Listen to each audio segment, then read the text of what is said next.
here is Sasha Cooke from Texas. Sasha, it's so wonderful to see you. I'm in Paris, as you can see. This is the first time I'm recording that late, so we can have the Sacré-Cœur in the view in the back. And where are you in Texas exactly? We are north of Houston. We're in the Woodlands, sort of oil and gas territory. So we is your husband and your two daughters, is that correct? Right. Mm-hmm. So Sasha was born in California. You were raised at Rice University, and then you also studied at Juilliard. You were part of the Lindemann Young Artist. You were in a lot of those programs all over the US, Aspen and so on.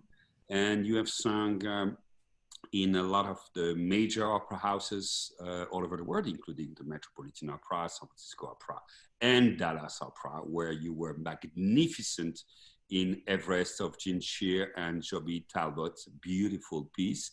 You will sing for us the Diving Bell and the Butterfly by Jean and Joby too, that we are premiering in a few months at the Dallas Opera, and we will premiere that piece. Whatever happens with the pandemic, we might have to adapt a little, but this is one of the projects that the Dallas Opera really wanted to save in the planning for next season, because we think it's a very important and very meaningful project. You also sing a lot of symphonic repertoire. You sing a lot with orchestra. I think you do also some chamber music and so on, in a balance that is quite remarkable, because very often in our industry, people do either one or the other, and they get specialized. I would say in the operatic field, you do a little more contemporary music than most of your colleagues. Mm-hmm. All of this makes you look like a very smart person. And did it just happen like this balance between symphonic and operatic, this special interest in contemporary music? Was it part of a plan, or it just randomly happened like this? The latter. It just happened. It's so nice to talk to, especially you, Emmanuel, about this, because you'll understand too, as a musician and a conductor, that there are things you love, but then things just happen and it just evolves, you know, and your career just takes certain paths. So no, I was totally surprised by first the symphony and then the contemporary work. And in the beginning, I used to say, oh, I want to do that, you know, because the grass is always greener. You're always thinking, should I be, I should be. And now singers are like, how did you get so much concert work? Or how do you get the concert work? So I think they're connected though. I think there are some. They are very connected. And you say it just happened, but it just happened because you were very talented in both. And you were successful in both fields, and that's why it's working for you. I had the same first impression than you. I remember St. Louis Opera offered me to do La Rondine of Puccini, and I wanted to do only Frau Neuschattel and Wozzeck. And I was really not happy. And I started studying that score, and I had to admit I liked it right away. And you know, years later, I'm considered a Puccini specialist. I still like those other pieces, but and yes, more maybe than most of my colleagues, I also balance my career between symphonic and operatic, and I think it's very rich and it's beautiful, and it's extremely important. Before we dwell a little more into this, when did you start music? Do you come from a musical family? Well, yes, in the sense they love music. And my parents were going to opera when they were in college. When they were first dating, they would go to the San Francisco Opera because they were at Berkeley. That's where they met. And so when I grew up, I heard classical music as I fell asleep. It was always playing. Mm-hmm. And my mom was singing, and my dad cannot sing at all. He doesn't mind if I say this. But then I asked for a piano, I think when I was 5. I asked if I could have a piano, and one of their students, they teach at Texas A&M, had a piano for sale. I got it, started lessons, and it became kind of this spiritual, safe place that was just for me, you know. And then viola, choir, and then finally solo voice. But it was very late. I didn't start singing early. I was shy. I was a pretty shy person. And I really have been surprised everywhere I've gotten in. Rice, all the places you mentioned. My memory is I didn't think I would get in, and then I would. So it's been a wonderful surprise in that way, because music has been a love, not a pursuit, really. Right. But on the other hand, you and I know very well that you cannot have a career like this if you don't want it more than anything. If you don't listen to the people who tell you, you can do this, but at the same time, you should do real studies and you should get a real job. So when did you feel this was a legit passion, although you were not sure you would make it, although you were surprised whenever you will make it? Well, my dad always talks about my freshman year of college, because I was the youngest person to get into Music Academy of the West with Marilyn Horne. And he had my credit card statement still. So he remembers how suddenly after that summer, I just stopped shopping. I stopped doing anything. I was practicing. I was in the practice room all the time, because at Music Academy, I was 18. Everyone else was 26, 27, 30.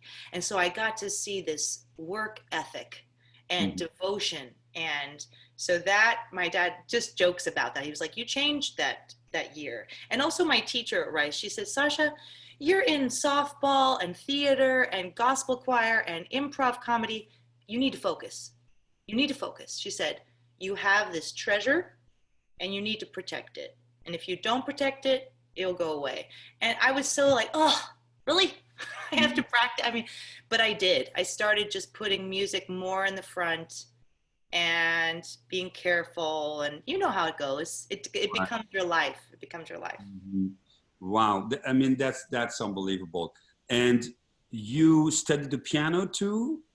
Yes. So all those various things you have done, they still, all the students, they contribute to your upbringing and your training, and you put them together. When you entered the Metropolitan Lindemann Young Artist Program, that must have been a major surprise too. And was it, so you were already in Juilliard at the time, you already moved to New York. So how was it for a girl from Texas and California getting to New York? Crazy. I mean, it helped that my sister was at NYU. So I had visited New York. I love New York, of course. And Juilliard was surreal. I mean, the whole memory of coming, getting in a hotel, warming up in the hotel, auditioning for Juilliard, and then the Met. It's funny I mentioned Music Academy, because there was a soprano you probably know, Wendy Bryn Harmer. I knew her from Music Academy, and I saw her in the street, and I said, Wendy, how did you get into the Met? Who gets into the Met? And she said, oh, just send your resume. I sent my resume, and then I get a call. You have an audition for the Met program. And I thought, I'll never get in. I wasn't nervous at all, because I never thought I would get in. I'm sure you had this experience too. I went, I sang Wie du warst. I think I sang Mozart and Olga. And then I get a call while I'm in my finals at Juilliard. I'm doing my ear training final, and my phone shakes. And I look down, and it's like Metropolitan Opera. And I'm like, ah! And I pick up the phone, and I literally was running down the hallway at Juilliard. I was like screaming, running. They're like, we'd like for you to, actually, was this after I sang for Levine? Because I got a call. It was like, we'd like for you to sing for Levine. I was like, what? Yeah. Anyway. Did you pass the exam at Juilliard, or you just I know. I hope so. you hope you did. Then the Lindemann Young Artist is very prestigious, but it can be tough for some of these young artists, because they are confronted to the best of the business. And let's face it, the Metropolitan is the most prestigious, the most inspiring intuition there is, but this is very intimidating. This can be crushing you down. And so how did you live those years? Well, I was lucky because when I got into the Met, I got into Young Concert Artists, which Uh-huh. is an organization you probably know where you do recitals everywhere, you do Charles outreach. Bosworth, who was Charles was and his wife were in Charleston. Yes. So there I was in an opera program, also doing recitals everywhere. So, in other words, I got to escape. I got Mm, to get out. I got to see the sun, I got to perform. And right. And at Lenore, levels also in the industry, not only at the top. Yeah. true. Well, actually, Denise Massé, it's interesting we're talking because your colleague, who I love, Denise Massé, who's a French coach at Juilliard, when she found out I got into the Met, I told her, and she said, just remember, Sasha, the Met is just one place. Don't become one of those artists who thinks the Met is everything. She said, just remember that. Mm-hmm. And of course I do. I remember that. It's like, because you can kind of feel like this bubble. Of course. Mm-hmm. Art is everywhere. Art is happening everywhere. And it was great advice. And then I got a very lucky chance to do a lead role while in the program. So once again, I was kind of not having the traditional young artist experience. Mm-hmm. I was like a little bit soloist What already. was that lead role? What That was was that? the Dr. Atomic. In Doctor Atomic. And that Ah, was a fluke because someone canceled. yeah. Well, that's the way it That's the happens. way it happens. Yeah, and you didn't have time to get scared, or did you? Exactly. You're Right. spot on. I didn't have time. It was all surreal. It was, and then actually, Emmanuel, I don't know if you remember that my first Das Lied von der Erde Mm-hmm. was with you, I and of do course, remember that. Yeah, I loved. you keep being afraid I don't remember it, but I do remember it. Well, it was a long time ago. It was a few years ago. A Yeah. few years. But it's funny because now that was just wonderful, and the Mahler became a huge part of my life. I Mm-hmm. performed Das Lied von der Erde, 20, 30 times. I mean, I love it. And all the But Mahler. and this is probably a piece. I think it was also my first Das Lied, and I've done it a couple of times since then. And I must say, this is one of those pieces that you need to visit and revisit to really get into in the depths of it. I mean, I remember we had a great time doing it. It was Yes. wonderful. Yes. But I think we should do it again, Okay. and see what happens. Mm. Um, do you right now? Do you now consciously try to balance your time between symphonic and operatic? Do you say, because the problem I have personally with scheduling the two is that in the opera world we can get booked 2 to sometimes 3, 4, 5 years in advance. In the operatic world, it's usually 1.5 years in advance, and even it can change up to a year before. So, Yes. so you have some time to manage some free time to do symphonic work. Otherwise, you will never have the time. How do you deal with Absolutely. that? Exactly.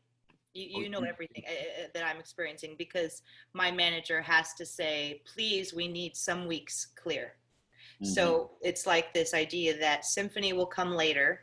We know that. So try to not book everything, which is tricky sometimes because, of course, I want to have the symphonic room, Mm-hmm. but opera comes first because of the schedule, the way we get booked. Mm-hmm. So, in an ideal world, and this is my ideal world, partially because I'm a mom, and I've always admired Jerry Finley's schedule, is a couple operas, maybe like 3, and then symphony.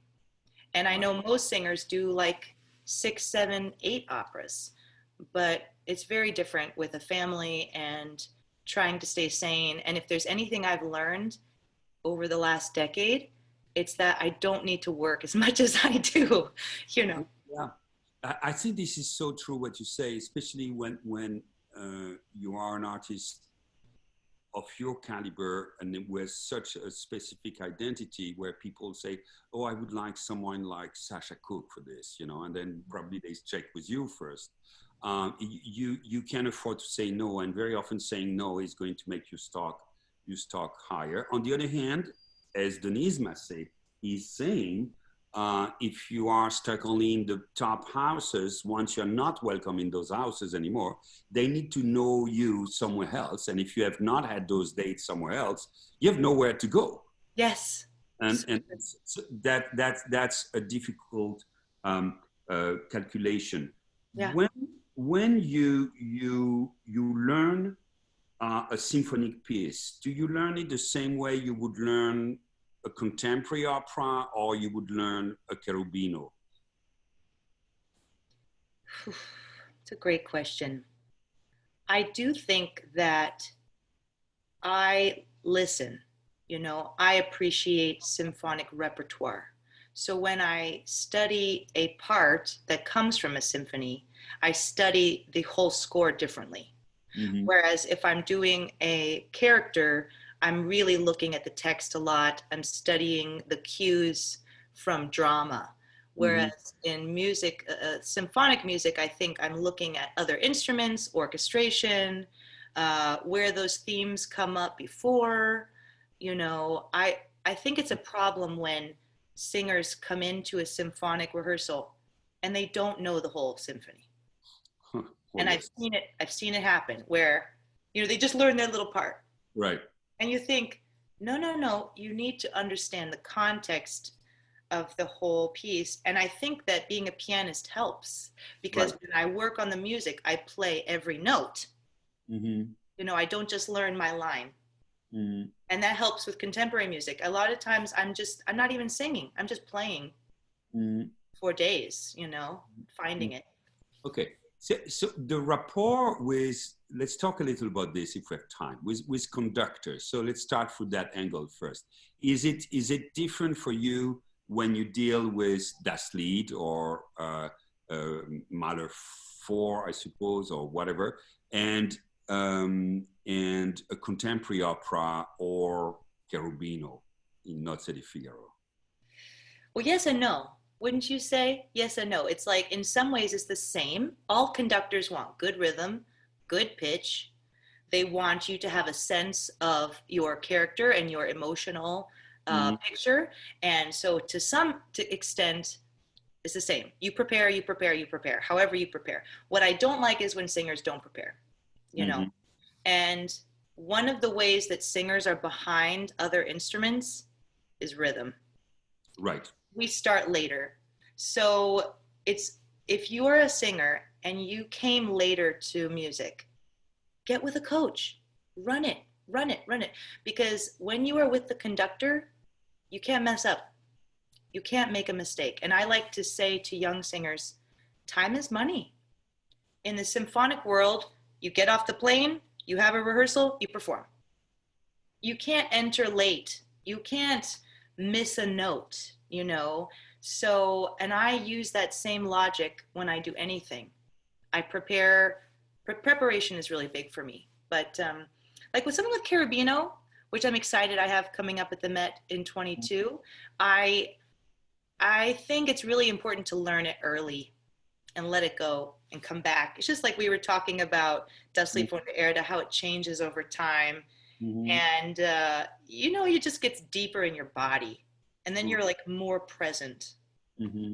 Mm-hmm. What you say about the rhythm is actually quite important. And there is a paradox, though, is that some singers with time, they are so used to terrorizing everybody around them because they don't have the rhythm, that everybody's scattering around. And then you are enabling some kind of monster that is still getting away with it. And of course, you have amazing exception. And sometimes you have people who have a natural sense of rhythm, of phrasing, of pacing, that although they are not trained at the same level, maybe in terms of rhythmic preparation than a percussionist would be, they have an ability of always be together and put things together. But this is one of the first things that you feel and evaluate as a conductor, is how reliable that singer is or is not. And if that singer is not reliable, then as a conductor, you are less inclined to give more leeway to that singer because you know you might pay dearly, and all of a sudden you lose the third trombone in the middle of the story. And I have, you know, I love singers. I always love singers. So I think our job is to help them, is to support them. And what you guys have to do is very often extremely complex, multifaceted, and so on. If you are in a symphonic setting, you may have the score in front of you. You have even less excuses to get off. And strangely, it does happen sometimes. Yes. And this, yes, this creates, you know, you cannot go to the next level and think about something else. Let's turn that table, or let's turn the table on the conductor now.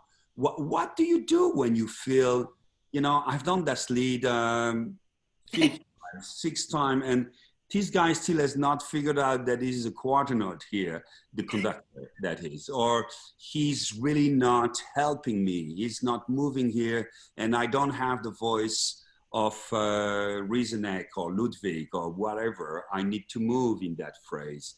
How do you cope with those situations? Well, it's interesting what you said about singers, because I feel that way about conductors. I love conductors, and I feel it's my job to support them. So if something is not feeling great, it's okay. I will do it the way they need to do it. If they can't help me, that's fine. But if I need a little movement, usually I'm very careful. If I'll say, is it okay if we try, just, can we, and I'll try to be very careful.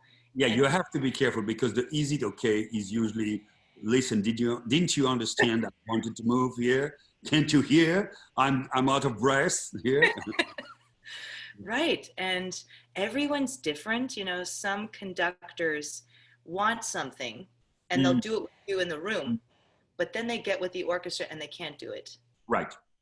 Well, and this is, I mean, this is the main issue. Very often a conductor would arrive and tell you, I want you to sing absolutely pianissimo, sotto voce here, and I want to hear that word very distinctly. And then they arrive with the orchestra, and it's infinitely too loud, and you cannot hear. Or they talk about one tempo, and then the orchestra is dragging them in another tempo. And this happened very often.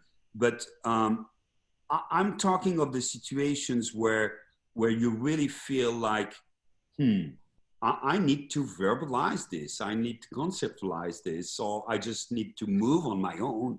Otherwise, it's not going to happen. Are you able to do this?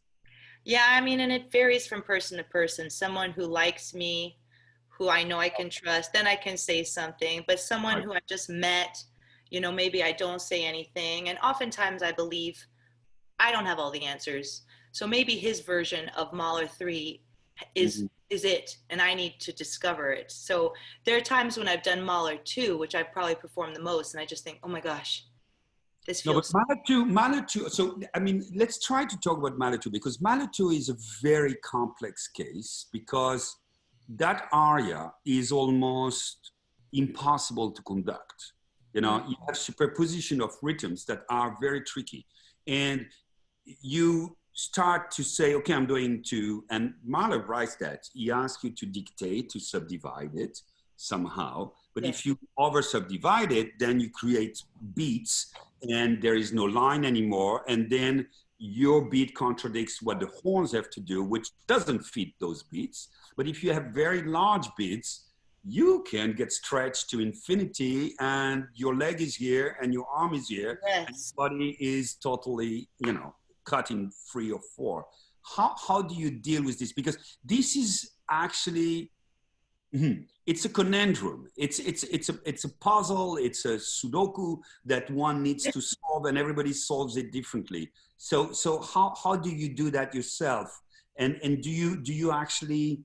I wouldn't mind if the soprano tells me, listen, please here, don't subdivide it, or please subdivide here. Because then I can rehearse it like that with the orchestra, because this is one of the very, very few pieces in the classical, in the large sense repertoire, where you have to explain to the orchestra what you're doing. You cannot just go and do it.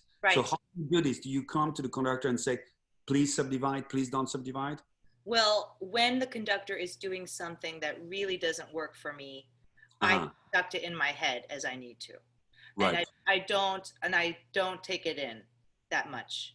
Or Right. I listen to the solo violin, or I listen to the cue from the winds. Yeah. And to me, like, oh, I just lost my thought. What was my thought? Oh, yes, that I think in rehearsal, you talk and you Right. show details and you say, and then in the performance, if it feels organic and free, then it's right. And I think that's what happens with Mahler. Sometimes we need to be specific and say, I'm doing this, it's 3 and then 4. But then in the performance, you listen to each other. And I find like my favorite conductors, it's just like when they work with, famous violinists or pianists on a concerto. They listen to the soloists. They listen.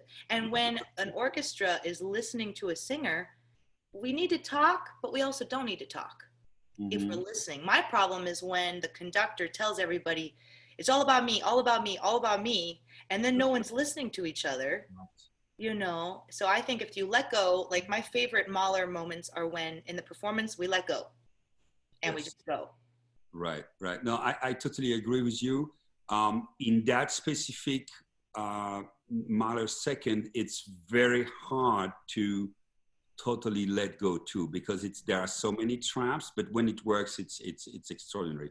But I learned my lesson. This is one, it's very easy in a way, but this is the thing you need to rehearse in order to be able to float and be totally relaxed about it. I always think of that Mahler marking ohne Ausdruck, without feeling, because I think Mahler had a language that was just his way of talking.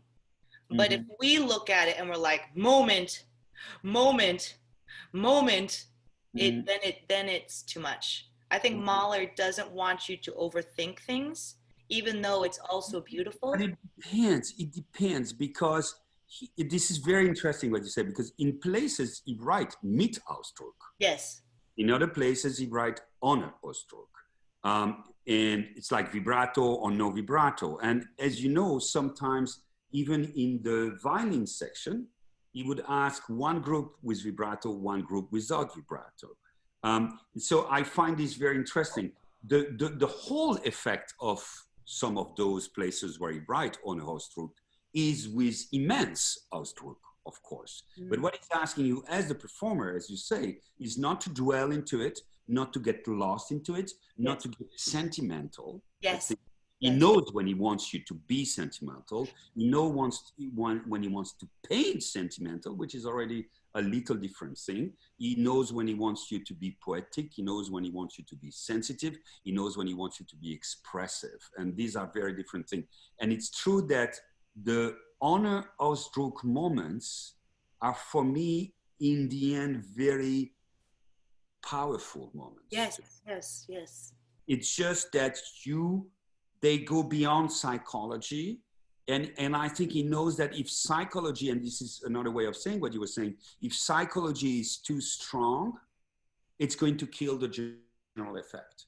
You're going to also feel into a mishmash of feelings that might be wonderful 10 minutes ago in the other movements, but that here are going to get in the way of something that is much more impactful and greater than this. Well, don't you think? I totally think you're right. And I think that it's a great analogy for so many things, that when we get out of the way, it's right.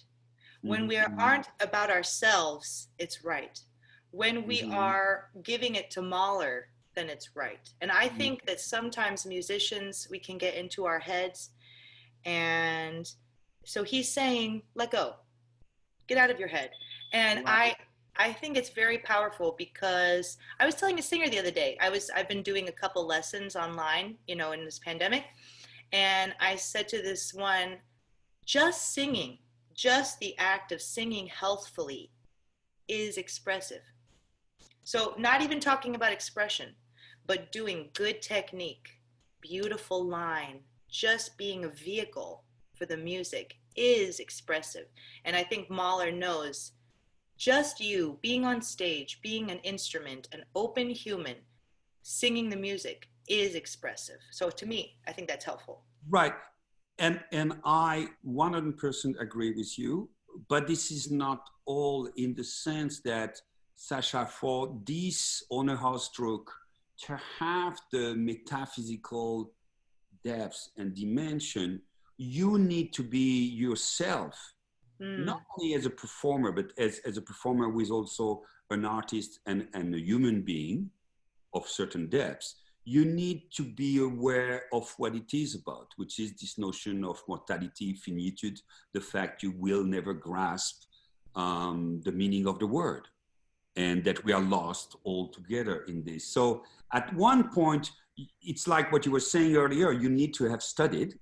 You need to have studied your score in order to liberate yourself from the score. You also need to have studied the emotional context, the spiritual context, and even some of the sentimental context that could be there in order to be able to rise above this. Yeah. So I would say that in the name of exactly what you described, which is very important and which should be the ultimate discipline, there has been also a generation sometimes of teachers that have said no emotions, you know, which is another angle that I think is a faulty angle, yeah. As faulty as too many emotions, which of course are not going to be expressive because you are the one sweating and the audience is not sweating. So you mentioned you are teaching, and I think you are very young, but you still have already an experience to do this. How long have you been teaching? Just, since everything shut down. At first I resisted it, and then a couple people started just writing me privately and saying, could I have a lesson with you? And actually I thought, Zoom is weird. Mm-hmm. Yes, I can't see the body. I can't look at their breath. No, I can't hear the vibrato in the room. But actually, a lot can happen on Zoom. And it's been nice for me to grow that teaching muscle, like talk about what I do. Sorry, Sasha, had you started teaching before COVID? No, not at all. Just master classes. I wish people asked me more. People don't ask that much. I guess they think we're busy, Yeah. We are. Yeah. But I love. So I think you're going to love teaching outside of COVID too, and outside of Zoom. You might. Oh my God, that there is so much of that dimension you can have. I love to teach. Whenever I did a lot of concerts in Juilliard, and this is as much learning as teaching, and it's not just a way of being polite or saying things. I mean, this is real. You get so much from these amazingly talented young artists who are for the first time tackling those Mahler pieces, and it makes so new for you. What have you learned first about your own art by teaching? Question. Great question. Well, sometimes I hear myself say advice that I need to take. Like one thing I have said to students, especially because of the pandemic, is find your joy. What is your joy? Mm-hmm. Because usually from joy comes strength, discipline, purpose, and then suddenly you're singing and you're busy. If you lose that and you get down, or you feel like I'm not performing this, like for me, there definitely was a sad period of putting scores back on the shelf. Mm-hmm. And then I thought, what do I want to sing? What do I want to practice? Mm-hmm. Like one of my epiphanies, it's funny we're talking about this, is piano. I've missed piano so much. So I pulled out my piano scores. Mm-hmm. And I go to the piano, especially after everyone's asleep, and I'm finding my joy. I'm growing that, which then in turn makes me feel like a musician. Mm-hmm. Because right now, especially singers, I think, I had this realization actually yesterday. Singers, like humans, we can't see ourselves, we can't hear ourselves. Mm-hmm. Singers will never know what they really sound like. And humans, we will never really know what we look like. We don't get to see ourselves walking down the street. We can be so hard on ourselves and so critical and so isolated. And so it's easy when we're not with people sharing our art, sharing our music, to start doubting ourselves, you know. And so I've told young singers, go find music you want to sing. Don't just sing what the teachers are telling you to do. Go find something that brings you joy. And I'm trying to do that myself. And I've actually been working on this Rossini piece, which is really operatic and really got some fabulous coloratura. And it's a nice little challenge. I'm like, this is my little joy. I'm finding my joy, you know. I'll actually perform it for Houston Grand Opera in a virtual concert before Dallas. With piano? With piano, yeah. And you'll like this because I know you love female conductors. I'm doing a female focused program, and the final part is all premieres by women. Anyway, the point is that's one of the advices, but also I feel like I've started to take my own vocal advice. Like now. Right. You listen to the teacher, Sasha. Yes. Yeah. I used to always rush to the piano. I always want to just play everything and sing. I want to just go, blah, blah, blah, blah, and I don't take the time to work on the singing. I just want to perform it. You know, I just want to go blah, blah, blah, and sing all the notes. So I'm trying to slow down, right. Sing better with my whole body, you know. Build it step by step, and then finally get with it. Yeah. What about you? What about you with teaching? Have you, This is a good question I ask you. So I'm asking you. I learned that, you know, when you have a rehearsal with an orchestra, even as talented as Juliet, you have like 3-4 times the same amount of rehearsals than with a professional orchestra. And you arrive at the first rehearsal and you say, okay, I understand why I have 9 rehearsals, but then progresses very, very quickly. And you arrive in the middle of the schedule at a level that, hey, that could be already a good concert, but you still have the time to work more and to bring people much further. And these young musicians, they don't know they have already reached that level. So they continue going up, they continue getting better.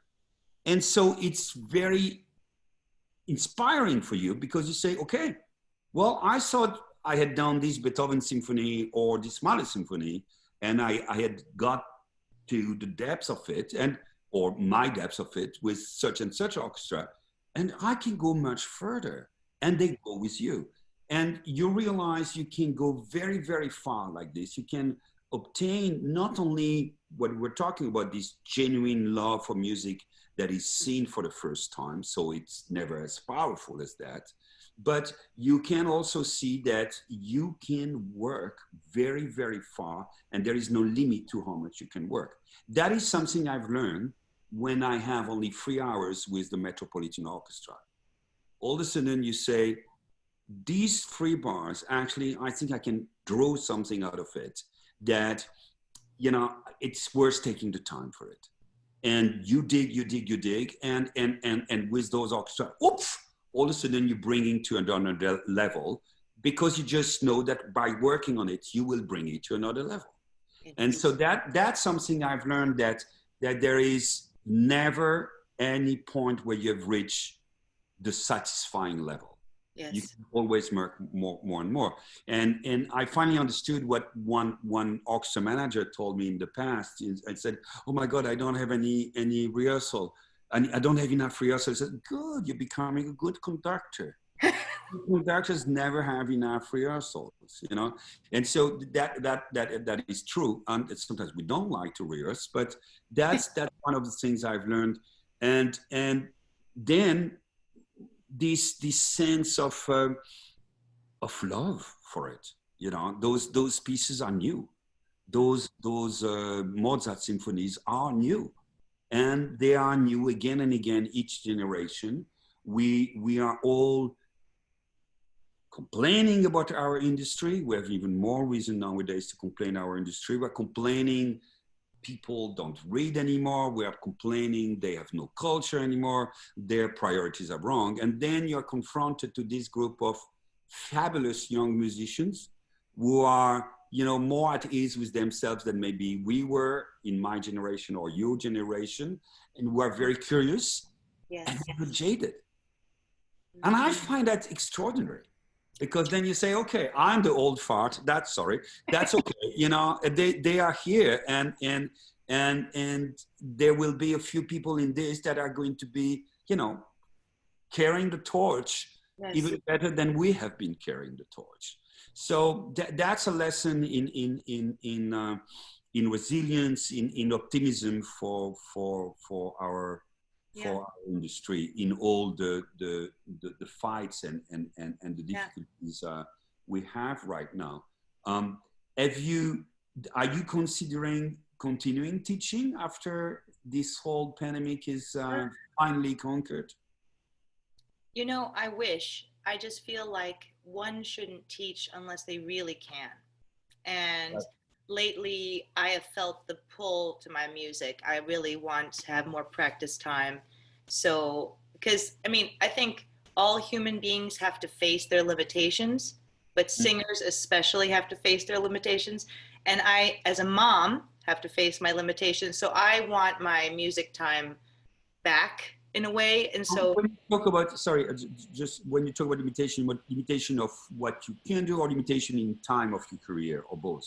well, I was thinking in the amount you can sing in a day, right? How much energy I have as a human, how much I can learn, how much my kids will let me be at the piano, so it's like, it's all, I feel like as I've gotten older, I keep learning more about my limitations. Right. Okay. It's like, why am I singing nonstop for 6 months? No. I do much better when I rest my soul and then go back and give again. And so I really love teaching. And there are a couple universities who have talked to me over the years, and my thought has always been, I will when I'm ready, right, and I can really devote, because I don't like when singers are teaching and then they go off to a job, and then they come back and then they go off to a job. I don't want to do that. I want to be a good teacher. But you also, I have to say something in response to what you said, which was so beautiful, because we're talking about students and performing with orchestras. And you reminded me of seeing festivals and young students, Juilliard Orchestra. They play with a certain, I remember thinking that they're almost floating on their chairs. They are. They're with you. They care so much. And sometimes with major orchestras, that have been tenured, they've been there 20, 30 years, 40 years, it's a different feeling. And I feel like what helps people like you and me, because we get to travel around and be with different people, is feeling like a student. Is if you say, I don't know everything, I don't have all the answers, I'm still figuring this out, then you stay in that happy place. The minute you say, when's it over? How long is it? Then it just changes the whole experience. Right. Oh, I've done this many times. I know I have to wake up on that bar, and the rest I can just prove it will be okay. I will have my enough of success for tonight. And I've sung with those singers. I'm in quartet sometimes, or I'm in a cast, and I can feel my colleagues are tired, or they're just not happy. The lifestyle is hard for them, So I know it happens. Right. No, this is very true, and God preserve us from this, and so that we don't get exposed to this. Talking of inspiration, how old are your kids? They are 4 and 9. Oh, so they understand what mommy is doing, right? Well, I have a friend in Taiwan, and her school for her child says, do you know why your mommy and daddy are gone? And the child says in Chinese, so I can have bread and milk on the table. So I said to my girls when they were 2, I said, do you know why mommy's going to sing? And she'd say, yes, so we have bread and milk on the table. So they understand it's not a game. It's not just fun. It's not glamour. Okay. I'm not leaving them. It's not like, bye, see you later. And I wanted them to really understand that. Did they travel, at least the oldest one with you, at they see you perform? Yeah, actually, it's funny you mentioned Everest, because I took my oldest daughter when she was 5, I guess, to Everest. And she said, they were on the moon. And Yeah. I was like, sort of, kind of. Yeah. But last year in Spain, she saw Rodelinda when I was at the Liceo, and she understood the whole thing. She watched all 3.5 hours of Handel, and no, they've been to 15 countries, and they travel often with me. I try to keep a close eye on the schedule. Mm-hmm. So if I have a long job, they come. My ideal formula is 1 week work, 1 week home. 1 week work, 1 week home. Yeah. Of course, it's not perfect. No, and this is one more reason to do more symphonic repertoire too Yeah. in your schedule, because you can really pace yourself without killing yourself. Of course, working at Dallas is nice because it's in Texas. Yes, sure. Well, nice. yeah, we'll remember that. Are they playing music now, both of them? Yeah, my daughter, my oldest, plays piano, and we just got a cello. She wants to study cello too. But piano has been one of the best things about the pandemic, because she wakes up, she doesn't have to go to school on a bus because she's had the computer for so much. She plays piano 3 times a day, which I love. And my youngest one has a great ear. She sings, and she wants to start piano. So we're talking to a teacher about starting piano. But so you're both performers, you're both singers. Do you wish your children to embrace this career? Okay, yeah, good. That's the right answer. Okay. But they might push, and then they're correct, right? Yeah. What would have you done if you were not a singer? Oh, well, my favorite. When I went to Rice, I wanted to switch to engineering. I put electrical engineering on my form because I didn't think music would work out. Sometimes I fantasize just about being a secretary, and seeing the same people every day, and driving to work, and making cookies for the office. It's a great question. I used to think all kinds of things, but now I wonder. I do love organization, and I do love being part of a group. So I probably would want to be in an office. What would you do? That's oops. I think I would have liked to have more time to write, and maybe to teach, not music, but literature or philosophy, something like that. I'm like you. I like the cooking cookies for the office aspect of things, but we can do that somehow in the industry too. I like to manage and build things. That's why I like to help run companies and organizations. And I would like the normalcy. Sometimes I really miss the normalcy, and we travel all the time. Yeah. On the other hand, I think you and I were pretty much meant to do what we do. So it is a blessing. And this is why we miss so much the stage right now, and it's driving all of us nuts. And I am a little preoccupied that the society in general is not very, very sympathetic to what's happening in the arts. People, I understand people have their priorities, but restaurants, everybody's fighting for restaurants, and not as much for theaters and concert halls. And let's hope this gets better very soon. Sasha, the time has flown by. We will cook together. Deal. In Dallas, deal. I do some cookies, you do some cookies. Okay. I can't wait to do Diving Bell and Butterfly with you. I think it's an extraordinary project. And this is, again, a project we wanted to present more than anything at the Dallas Opera, even in these very trying times. So I'm so excited and so glad you guys do. That's great news. And you take care of yourself, of these wonderful kids, and we see each other very soon. Thank you so much. It was great talking to you. Take care. Bye-bye.